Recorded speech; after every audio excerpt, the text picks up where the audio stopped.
Hai guys, Assalamualaikum warahmatullahi wabarakatuh dan salam sejahtera. Bertemu lagi kita dalam Afi Project. So guys, dalam video kali ini saya akan menceritakan tentang sejarah seatbelt ataupun tali pinggang kereta pada kenderaan kita, dari mana ianya berasal dan siapakah yang menciptanya terlebih dahulu. Pada mulanya kenderaan di dunia ini tidak menggunakan seatbelt, tetapi pada era pertengahan abad ke-19 seorang juruteknik nama Gregor Kelly telah mencipta seatbelt, tetapi ianya hanyalah sekadar tali pinggang biasa sahaja yang dilekatkan pada seat sekitar 1885. Selepas itu pada tahun 1946, Dr. C. Hunter Shader daripada Hospital California telah memberi cadangan kepada industri automotif pada masa itu untuk membina seatbelt pada kenderaan dengan lebih sempurna lagi. Ini kerana daripada kajian beliau, rata-rata kemalangan yang berlaku yang menyebabkan kecederaan ataupun kematian kebanyakannya berpunca daripada bahagian kepala. Pada masa itu sebenarnya banyak lagi cadangan yang Dr. C. Hunter Shader ini telah memberi cadangan kepada industri automotif pada masa itu. Contohnya steering boleh laras, roll cage, pintu berkunci, pasif ataupun lebih kurang beg udara, dan beberapa lagi cadangan yang beliau cadangkan untuk memberi keselamatan kepada pengguna kenderaan pada masa itu. Selepas cadangan beliau, industri automotif pada masa itu menambah baik pulih pada kenderaan masing-masing. So kenderaan yang mula-mula menggunakan seatbelt yang dicadangkan oleh Dr. C. Hunter Shader ini adalah Saab GT 750.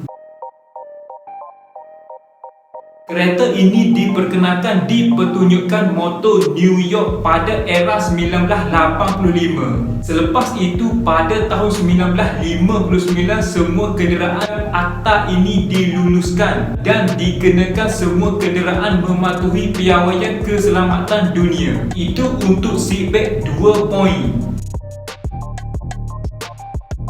Okey kan, so itu adalah sejarah serba sedikit mengenai seatbelt, dari mana ianya bermula. Alright, kalau saya nak ceritakan betul-betul mengenai sejarah seatbelt ini mungkin akan jadi panjang video ini, tetapi dalam video ini saya akan melainkan sedikit sebanyak mengenai sejarah seatbelt ini. Alright, so dari mana pula datanya seatbelt 3 poin pula. Sebenarnya mengenai sejarah seatbelt ini ianya ada step by step. Okey, so jom kita tengok pula dari mana datanya seatbelt 3 poin ini ataupun seatbelt macam yang kita gunakan pada hari ini.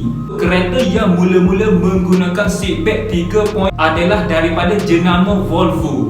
Namun idea asal untuk membuat seatbelt 3 poin ini bukanlah daripada Volvo. Idea asal untuk membuat seatbelt 3 poin ini datangnya daripada sebuah syarikat jana kuasa di Sweden pada masa itu. Kalau di Malaysia lebih kurang TMB lah, tetapi syarikat ini adalah sebuah syarikat swasta. Syarikat ini dinamakan Weatherford. Pada era Perang Dunia Kedua, syarikat Weatherford ini, bisnes syarikat Weatherford ini meningkat maju. Ini kerana banyak jana kuasa perlu diselenggara ataupun diperbaiki. Waktu itu jugalah Weatherford ini mempunyai kenderaan lebih kurang 16,000, termasuklah kereta pekerja. Kereta-kereta ini selalu digunakan untuk tujuan pekerjaan. Dalam masa yang sama, ramai pekerja Weatherford ini kerap terlibat dalam kemalangan. Hal ini membimbangkan ketua eksekutif Weatherford iaitu Aki Rush, kerana ramai pekerja ini terpaksa diberhentikan dan berkurangan. Aki Rush pada masa itu mula berbincang dengan pembengkar kenderaan milik syarikat beliau untuk membaik pulih kenderaan yang digunakan pada syarikat beliau, tetapi usaha beliau tidak diendahkan. Nak dipendekkan cerita, Aki Rush mula membangunkan seatbelt sendiri dengan dibantu oleh 2 orang jurutera yang beliau lantik khas. Daripada usaha beliau itu, mereka mengambil masa hampir 2 tahun untuk menyiapkan projek ini, ditambah pula dengan belanja yang agak tinggi. Ternyata usaha ini berjaya. Seatbelt pertama diberi nama Diagonal Seatbelt ataupun Weatherford Seatbelt, iaitu tali pinggang yang dicipta merentasi bahagian dada si pemakainya. Pada mulanya penguruh ataupun ketua Weatherford ini menggunakan seatbelt ini pada kereta-kereta milik syarikatnya. Selepas itu Volvo menawarkan diri untuk bekerja bekerjasama dengan Waterfare yang berminat untuk menggunakan idea daripada Waterfare ini. Nak dipendekkan cerita, Waterfare dan Volvo mula bekerjasama, tetapi untuk seatbelt ini telah dibaikpulih ataupun diperbaharui oleh syarikat Volvo yang menjadikan ia seatbelt 3 poin sama seperti hari ini. Alright guys, so itu adalah sedikit sebanyak sejarah mengenai seatbelt ini. So daripada cerita ini, apa yang kita boleh belajar adalah usaha murni yang ditunjukkan oleh syarikat Waterfare ini bagi menangani masalah kemalangan jalan raya pada masa itu. Kalau tidak usaha murni beliau, mungkin kita masih menggunakan seatbelt 2 poin yang mana ikat di perut sahaja.